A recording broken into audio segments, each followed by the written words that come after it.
everybody. We are here today with the absolutely amazing Erika Polsinelli, or as most of you might know her on Instagram as InKale.ExKale. I first met Erika back in February 2020, literally right before COVID, like February 21st, I think, like literally 2 weeks before COVID. And I was immediately struck by how gorgeous she is and how truly radiant and kind she is.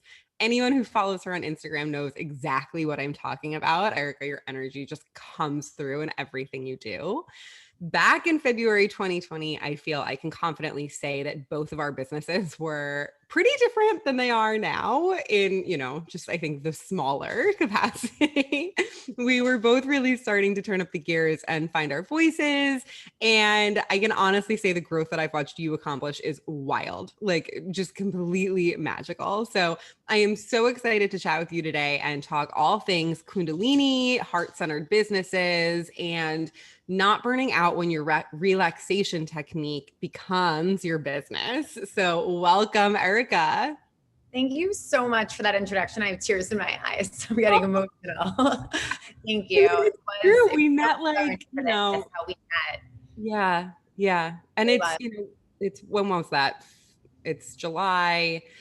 So that was what, like 16 months ago. And it's crazy to kind of look back in that time frame and be like, wow, okay, a lot happened. Yes, a lot has happened for sure. Thank you so much for having me though. I'm so excited to share my experience, my business, and my love, really. It's my dharma and my purpose. So I'm so happy to be here today. Yay. I know. For everybody out there, I literally start my mornings with Erika's meditations. Today, I did one of the Breath Express ones on the Evolve exclusive. And it's funny because you're sitting in the same place. And I'm like, wait, am I meditating? Amazing. Yeah. It's the best way to start your day. Sure. Amazing. Okay. So let's start with some rapid fire questions. Are you ready? Of course. Okay. What is your absolute favorite vegan meal?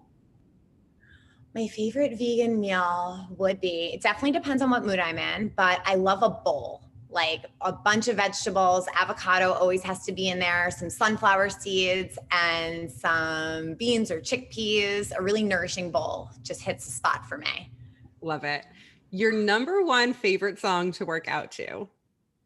I love Kanye West, and anything from him just gets me going. I love it. Yeah. Software that you can't live without or that you can't run your business without? Zoom. I need Zoom. WordPress at this moment, and Vimeo. Shout out to Vimeo for hosting my videos. Mm-hmm. Yes, yeah. Definitely. What is the best business advice you ever got? I feel like it's intuitive. So I'm sure we're going to really go into this, but there is, running a bit, I'm almost hesitant to call my business a business because it's truly my life's purpose. So I'm trying to find that high vibrational synonym for it. But I feel like it's an intuitive piece of advice that I got from my higher self. And it's just follow what lights you up, follow what makes you feel alive, that fire within you that lights up your soul, follow that, and you'll never go wrong because you're sharing from such an authentic place, and you're serving, you're helping from this authentic place, and there will always be someone to receive it, to use it, and to embrace it. Oh my God, I love that so much. Yeah, just like follow your light. Have you done your human design by chance? I have, yeah. What are you a generator? No, I'm a projector. Everyone always guesses wrong for me. Wow. Everyone's like, you're definitely a generator or you're definitely a manifestor. And I'm like, I'm actually a projector. I don't know. Wow. I mean, that makes sense though. You prioritize rest and that helps you, like not that you prioritize rest, but you are a really good conduit for people sort of like getting quiet with themselves. So I get that. I mean, that's so okay. I have to do a little more research in that area to fully understand it. Okay. If you could live anywhere in the world that is not Long Beach, where would it be? Even though, I mean, your home is beautiful. So I would choose to live in your home, but. I would really love to be somewhere warm. I don't know if that's like somewhere in the United States, somewhere outside the United States. I'm open to all, any guidance in this area because someday I wish to live in a really warm space that's like a very highly energetic space of the earth. You know, everywhere has a different type of frequency and energy. So I would like to just feel deeply connected to the space I live in, be able to have my own garden with all my own organic vegetables and fruits, and yeah, really warm space. So I don't have one place to Yeah. really say, but it has to fit that description. I mean, you could come here and move to Ojai. It sounds like that would be something you would love. Great. Okay, That, advice you would give. Oh, sorry, what'd you say? I said it definitely does. It sounds like the perfect place to be. Okay, advice you would give to your younger self. Advice I would give to my younger self is the inner voice is so important because that is our truth. And a lot of the things we know or learn that are more in our mind and our ego are pieces of evidence or just products of what other people thought was right. Right? We all have this idea of what we think is right, but you only know what is right for you when you start to tune in and listen more to your inner voice and actually, you know, not just tune out the voices around you, but listen to them, but understands that you know what is best for you. And following that and being open to it and knowing that you have a whole guidance system that you could tune into.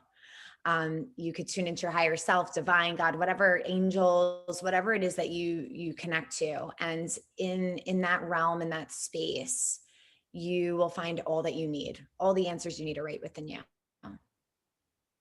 I love that. And that's such a great lesson to sort of, and you know, it's a lifelong learning, I think, to tune out what other people wanted for you versus what you want for yourself.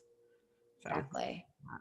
Yeah. okay, dream job besides what you're doing right now. And I know you are doing your dream job. So let's say like what what you wanted to be when you were like a little kid. Okay, so it actually ties in, and I actually think that I will someday have my dream job because it's a branch of what I'm doing right now. So ever since I was a little kid, I was obsessed with like physical healing and miracles. And like I was raised Catholic, and I had to pick a confirmation name.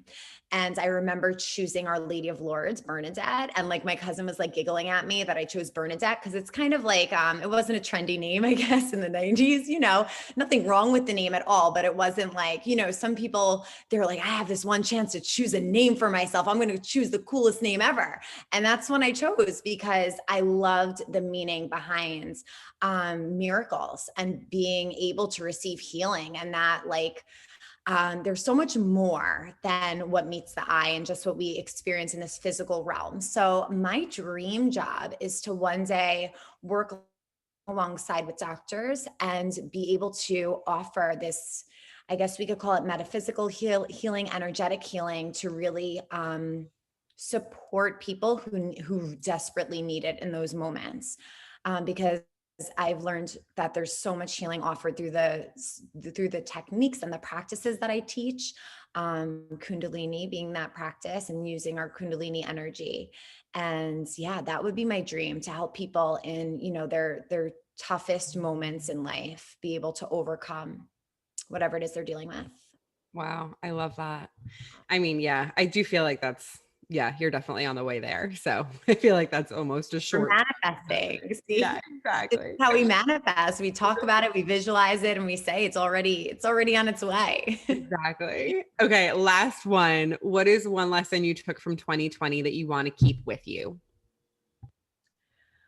I was pondering about this today, actually, even before I saw these questions, because I was in a meditation and I was really thinking to myself how all of a sudden I'm back, you know, we're all just going back into this world and going about our business and doing all of those things that we didn't have access or privilege to while we were in quarantine. So I think the lesson is that the most important thing is definitely 100% our mental health, being able to sit with ourselves, being able to control the dialogue and the story that's in our mind, regardless of what's going on outside of us. And that we have so many tools to keep ourselves calm and centered, no matter what is going on the outside. And I mean, we were tested in the most extreme way for that lesson. But if we could take even 10% of that with us, and, you know, when we're at a party and the energy just seems a little too intense for us, or we're in a meeting with colleagues and we feel uncomfortable, being able to tune into ourselves and know that we have the tools and the powers to get comfortable in these very uncomfortable situations, and actually be able to harness that energy that's within us and be able to still thrive and be healthy. I think that's the biggest lesson that I took from 2020. I love that. And I actually think that's something that especially your meditations have helped and your breath work has helped me through, is learning, like, coming back to, okay, well, what's going on around me right now? And like, am I safe in this moment? You know what I mean? Like, instead of thinking about all the millions of things going on around the world, which 2020 really, like you're saying, it really did kind of force us to do. It was like the news was on and all this, bad stuff was coming at us all the time. But I think, in strengthening your meditation and breathwork muscle, there's an ability for you to sort of just come back into yourself and be like, okay, where am I right now? What's going on right now? And like, am I okay in this moment? And the answer is usually yes. So I think that's so Exactly. amazing. Oh, Yeah. amazing. Okay, well, let's get right into it. Can you introduce yourself to our listeners? And, besides these rapid fire questions, tell us where you are, what your life looks like, and can you kind of describe, what your job is? Sure. So I'm Erika Polsinelli, and as you shared earlier, I'm at InKale.ExKale on Instagram. And this all started, let's say, about 4 years ago, I would say. I decided to change my diet and go plant-based. I was actually getting married that summer, and I just wanted to be like really clear and like try this very healing diet that I've heard so much about. Again, it goes back to that healing, like the physical body and being the healthiest version of ourselves that we could be. And that led me to awaken to the idea of meditation. I was definitely not a yogi. I was definitely no one to chant mantra or meditate or even do breath work. I don't even know if I've ever taken a deep breath until I actually found this practice.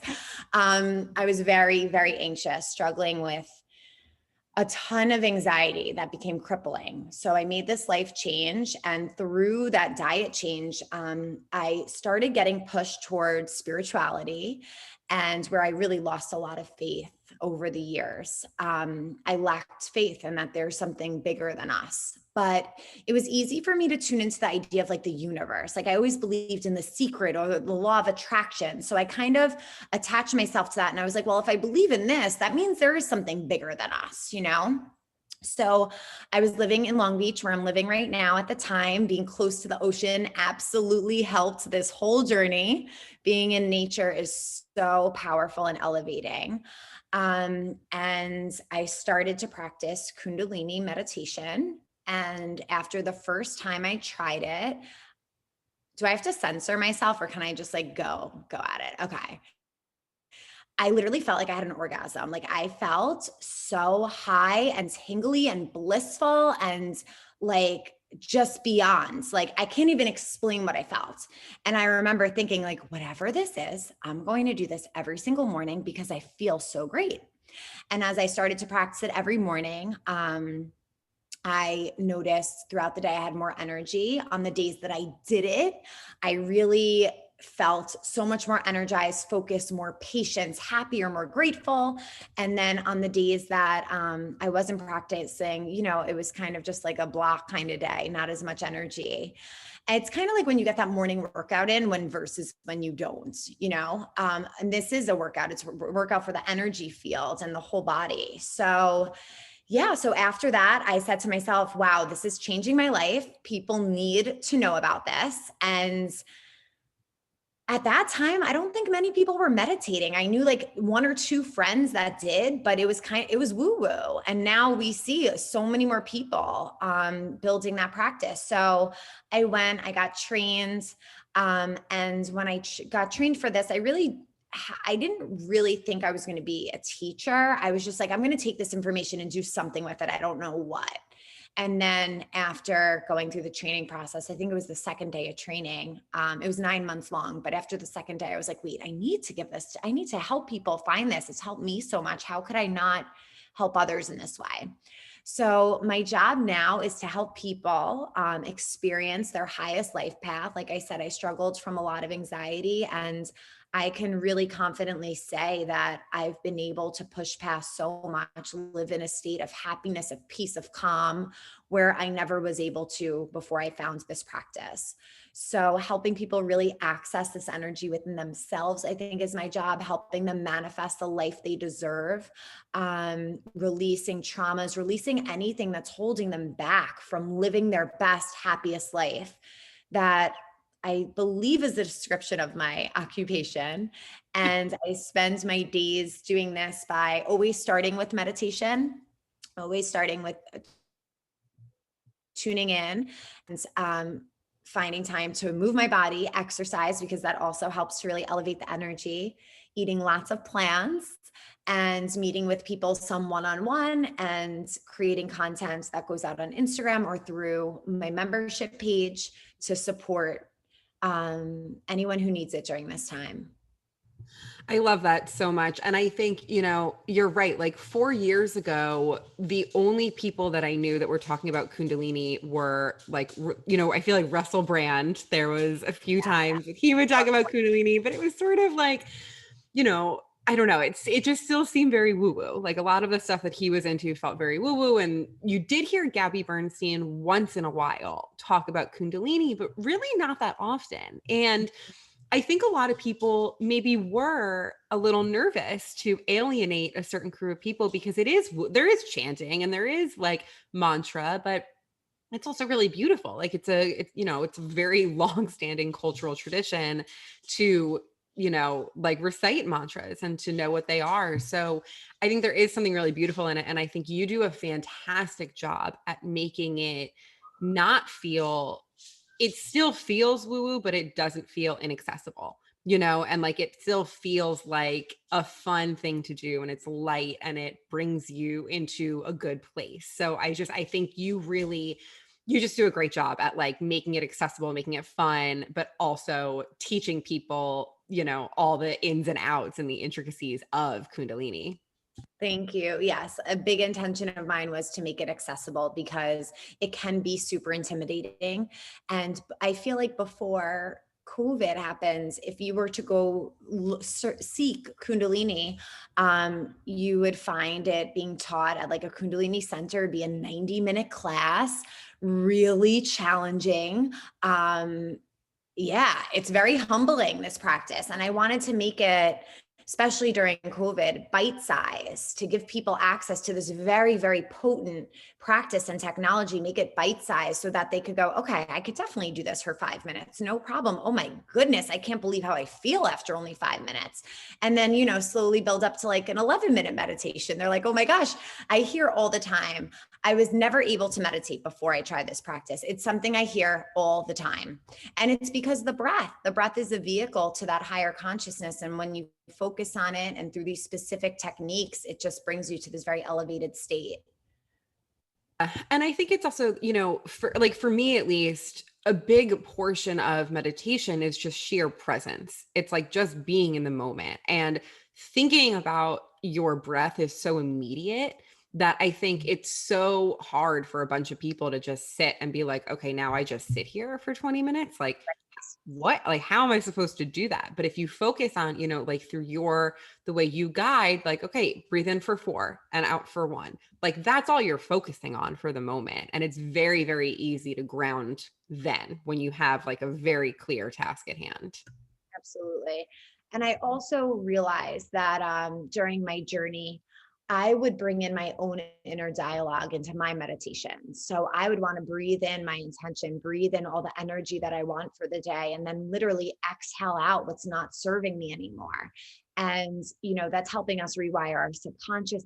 That's helping us to breathe with intention. And I think that helps people who feel like, oh, I can't just sit here and think about nothing. I'm like, okay, so I want you to think about gratitude. I want you to breathe in whatever it is you want to be, whatever it is you want to feel, breathe that in and focus on that. Because we set these unrealistic high expectations for ourselves in life in general, but also when it comes to meditation. And I think that's another strategy that really helps. Oh, that's such a good point. Okay, so let's get into, this was something that you found that helped your anxiety a lot. And I think a lot of people in the health and wellness field start something because they found personal, success through it. They found personal happiness through it, but it quickly can get very overwhelming. There's a lot to do. And for some people, I think it turns into something that you then resent because it's so much, there's so much to accomplish through business. So can you kind of walk us through how you protect your own energy with Kundalini while also making it your business? Yes, really good question. So the first thing I remember absolutely committing to was I said to myself, if I'm going to teach this, I'm not going to miss one day of practicing because so just to back up for one moment, Kundalini is, yes, the practice of Kundalini yoga meditation, but it's also energy that lives within us. So it's kind of like a noun and a verb, I guess. Right? Yeah. So the noun, kind of. Okay. So we're not going to get into grammar because clearly I'm not that strong at it. So Kundalini lives within us. There's an energy within us at the base of our spine, and that's called the Kundalini energy. In order to awaken that Kundalini energy, you can practice Kundalini yoga. You can do a bunch of other things to awaken that Kundalini too. Sometimes it could be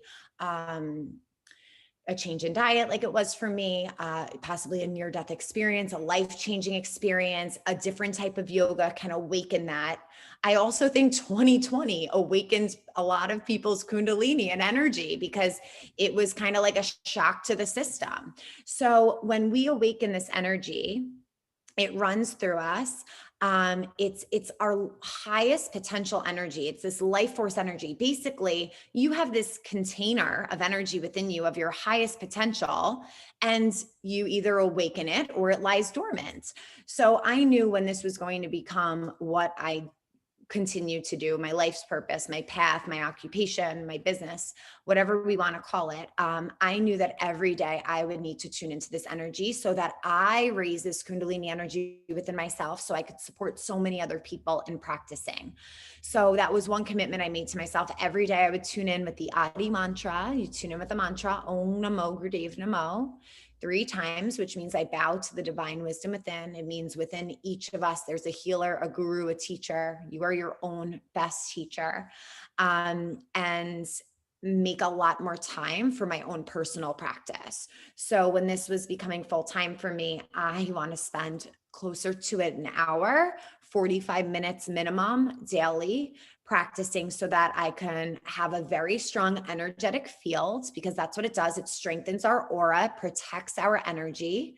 We're literally like buzzing around on a different like realm and frequency when we practice Kundalini. And I need to show up as my best self if I'm going to be a teacher. And this is what helps me become my best self. So that's definitely a very huge part of this. But if someone's here just listening for the first time learning about Kundalini, like I said before, you can do 3 minutes of breath work, 5 minutes of breath work, and really witness such a dramatic change through a consistent practice, even if it's only 3 minutes. It's so true. It really is so true. It has done, I feel like, more for me and my productivity and focus than any other kind of meditation or, Yeah, lifestyle. really powerful. Yeah. Okay, so what does your business look like now, structure wise? Because I know, you have the Evolve exclusive, which is amazing. I'm a member. Everybody should definitely join. What else does it look like for you between like private products? I know you launched something amazing this past few months. So what does it look like for you? So I started the Evolve exclusive during a time I was working a full-time job, and I knew that I had to follow this path and share this in any way that I can. I wasn't ready to just quit my full-time job and go after this. I needed to know that like this is something people would be open to practicing, that this would be widely received, and that other people would have a similar experience to me, a life-changing experience with this. And I found that out very quickly. Very gratefully. So I started the Evolve exclusive, which is a membership portal where you log on, you receive, oh my gosh, I feel like there's like hundreds of meditations at this point because there's all different sections. So we have the Breath Express section, which are all meditations under 10 minutes. The meditation section, which is for people who want to go a little bit deeper, 15 to 25 minutes. The Kriya section which is more of movement meditation leading into a meditation, which is about 40 minutes. Embody flow to get your body moving in a very mindful way. A section for kids. I think that's it. Oh, and recipes and plant-based recipes. So Yeah, I was that's the going to Evolve. say the recipes are like the best part. Yeah. Yes, the recipes are so good. So then there was definitely more demand for one-on-ones, and I work through Zoom mostly. So during the day I'm meeting, and I love meeting one-on-one, and the one-on-ones are a little bit different because it's obviously more interactive. So it depends on the client. Sometimes it's straight up into meditation. Sometimes it's about 50% coaching and talking and elevating, giving them just elevating tips on their relationships or just their lifestyle, whatever it is they feel like they need guidance on, sharing that wisdom with them. And when we tune in together, I really tune into divine. I receive messages for that they need to receive. And then going into a meditation, or mostly for some other clients, it could be mostly coaching and then a little bit of meditation. It really depends on whatever the individual needs. It's very individualized. And the coolest thing about Kundalini is that there's a meditation for literally anything under the sun. So if someone comes to me about they need to release doubts, they're feeling a lot of fear and doubts, there will be a specific medical meditation for that. I had a lot of people come to me with thyroid issues, and there's meditations that can really send energy to the thyroid and healing to the thyroid. So it could be physical, it could be energetic, whatever it might be. So the one-on-ones are nice because they're very individualized. And then we also launched a meditation cushion. We did some sweatshirts and a hat. I think we literally have one hat left, by the way, but we have some meditation cushions left, and they just make meditating so much easier and more supportive and comfortable. So yeah, so that's what we did over this year. I think that's it, but there's a lot of exciting things to come. I have so many ideas, and it's just now about like, okay, setting up time. And that's one thing, like being an entrepreneur and working for yourself. It's like time management, really utilizing the day in the best way, creating lists, and everything that I do and put out is a divine download. So I receive a message of what people will need. It's never like, oh, I want to put out a program. What's my program going to be? It's like, no, I get hit with something like, this is what people need. You need to go give them this right now. So I write all of those things down, and then I try to schedule time and space. And of course, when I'm feeling really aligned, to create that content and deliver it. So there will be a lot of new exciting things ahead in fall. Ah, amazing. Well, I'm totally hoping that one of them is a retreat because I would love to do some sort of Kundalini retreat. We'll see.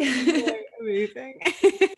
Okay, so walk me back to the very beginning when you were still working a full-time job and you were like, I need to, I want to get this out. How did you, like, what were the first steps to you in building a business? And what do maybe you did it right, maybe you didn't do it right. Like, what advice do you want to give to somebody who is thinking, they found their heart-centered, they found the thing that makes them whole. They found the thing they love. How do you recommend them going about creating a business out of that? So I went about it, I think, in a very conservative way. I didn't want to all of a sudden throw so much money into something that would then put stress on the business, because you can energetically strangle a business if you're not in the right mindset with money. And that's like a whole other podcast we can do. So I wanted to know that I was making comfortable and just safe steps. So I started with a website, finding someone that would build me an affordable website. I knew I could afford it, and it made me feel very comfortable in starting this. I'm using air quotes side business that I knew would one day be my full-time career. And I remember sitting with him, and he was showing me his other client pages and was like, and look, like this one like left their full-time job and now they're following their dream and doing this full time. And I was like, that's going to be me in a few years. And it came a lot sooner than I anticipated. But yeah, so starting in a very comfortable way. And if that means backtracking later, once you have the funds and building and, investing more in your business when you feel comfortable, do what will make you feel comfortable. Do what will make you feel abundant. Do what will make you feel very aligned to yourself and your truth. And that's really how it started. I wanted to share from my heart. I wanted to share something that really helped me significantly. And when you start doing something that like really works for you and you can't stop telling everybody about this, like I used to be that person with Soul Cycle. I'm like, you have to do Soul Cycle. You have to do Soul Cycle. It's the best thing ever. Like that was me. And then I found Kundalini, and I just organically and very authentically wanted to share it with everyone because it changed my life. So I think when you're starting a business, going back to like what lights up your soul, how can you share it in a way that you feel really comfortable and safe, and go after it, and just go after it every single day and share from the heart. I love that. And I think that is, there's something so powerful there of like, don't put so much pressure on the business in the beginning that it feels bad, like for lack of a more specific word, but because I was the same way. Like I first created my website like 3 years ago and then didn't do anything with it because I was working a full-time job and was like, I don't know, maybe one day this will be something, I don't know yet, but never felt like, oh, I need to do this, like it has to get done. Like it was just, I would work on it when I wanted to and, put some ideas to paper when it felt right. And the way everything sort of unfolded was really, just really magical. And I think like there's a lot of, I don't know, I'm not like trying to think the right words for this. There's a lot of clout on LinkedIn and on, the internet about people who raised millions of dollars and this person closed this seed of funding and this seed of funding. And I think people get really drawn into like those headlines. But then the behind the scenes of that is like, okay, then you have all these founders that are working really fast, not on their own timeline and not really living into maybe what their original mission was because they're at the mercy of someone else's money. And I think, what you're saying of like, just do it when it feels right. Do it so that it feels comfortable for you. It feels affordable. You can really make it your own thing, but it's yours. I think that is such good advice. Yeah. And and if someone was to do it the opposite way, it's all about the energy that you come with at that time. That's what felt right to me. Where now, I might feel more comfortable investing more and using that energy of the universe that I know and all the energetic laws that I know now to project out and manifest out that it's going to be successful. And sometimes when you put a lot into it, it can also bring that success because you're really claiming it, but it's all about everything boils down to how you feel, your perspective, and your mindset. That's it. So just be so in tune with that and listen to your gut. 100%. I think one of my favorite pieces of advice that I like to give clients too is like, the energy that you put into something is the energy that you're going to get out. And I don't mean that in the way of like, how much hustle you put in is how much success you're going to get. It's literally if you feel good doing something, if you feel good creating the email, if you feel good, you know what I mean? Like whatever it looks like, creating the challenge, let's say if you're like a workout studio or like even a meditation challenge, like if you feel like you had to do it, you're not going to get good results from it. But if you feel like it's something that's really going to serve people and you're really excited, and you see the value that it's going to bring people, that is when you know you're in the right place to launch a campaign. True. It's so true. Energy speaks so much louder than words or numbers or anything. It's Yeah. so true. 100%. All right. Well, I mean, I think that is a good place to leave it. We will definitely do a part 2 on money mindset because I think that is actually really important. But Erika, I mean, oh my God, I'm just so proud of you. And you guys follow her on Instagram. Her Instagram is phenomenal. And sign up for the Evolve exclusive because seriously, the breath works are amazing. The recipes are amazing. And it's like my favorite, what is it? $22 a month I spend. So I love Thank it. you so much for having me. This was so great. Yay. Thank you. Thank Okay. you so much. Oh my God.